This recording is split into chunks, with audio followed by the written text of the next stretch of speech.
how many more carries do you think, how many more touches can he have this year? Not to have you tell any tales out of school, but what a special player he is obviously turning into, Brad. So what's your plan for him year two? Yeah, I definitely would expect him to see more of a load. But David Montgomery will still be here too. And we love Dan and I love that 1-2 punch of him and David. So, but just speaking him specifically, him being a rookie last year, even when he kind of had some pops in that KC game in that opener.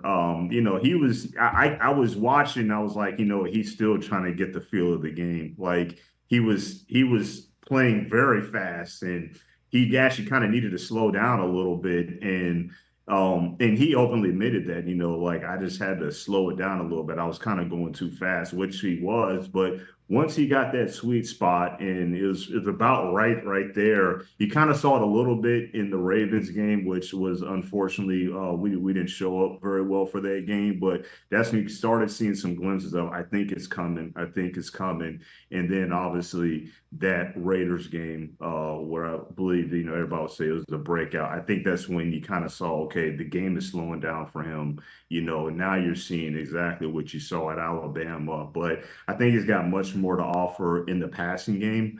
So most likely you'll see an increase in that as well. Brad Holmes here on the Rich Eisen Show, GM and Executive Vice President of the Detroit Lions.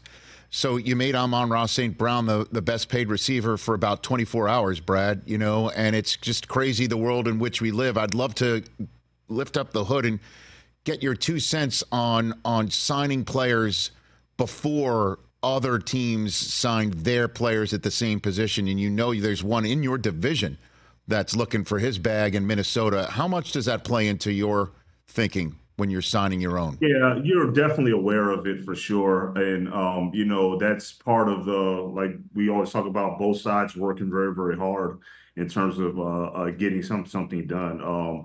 We're aware of it. Their camps are aware of it. Of what's looming, what's coming down the pipe. And but the bottom line is, from our standpoint, we just want to do what's right by the player, and we want to make sure, like, okay, St. Brown has earned this. And, whatever, we can't control what happens after that, but we wanted to make sure that we did what we're supposed to do and, paying him appropriately.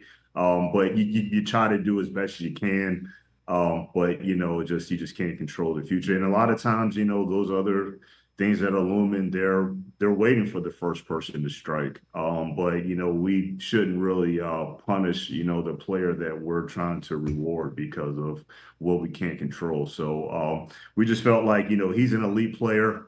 He's truly earned it. He represents and embodies everything that we're about as a franchise. So just really happy for him, but it's always going to be something coming behind. No, I know my question is kind of infused with the possibility of you looking at somebody else's player and saying, I don't want to pay mine more, so I need to strike now. I understand that is the undercurrent of what I just asked, but you also want to pay more players of your own than just St. Brown. There is a salary cap here. Right? Yes. So you need to strike at the right time. And I'd love to get your philosophy on when signing players, sooner rather than later, and how that all works as a puzzle piece for somebody like yourself, for a young team on the rise, if not Super Bowl ready this coming season, Brad. Yeah, so we try to obviously there's a market for everyone, and we try to make sure that our players are paid appropriately within where we are forecasting what that market is going to be. Mm-hmm. The other component that about the win part is not only the win and when the deal is going to happen with how we forecasted the market, but we got to look at it for the future as well. So that's the part that, yeah, you can do this. And I think we do an excellent job of, we can pay this player this at this time, and it's advantageous for us.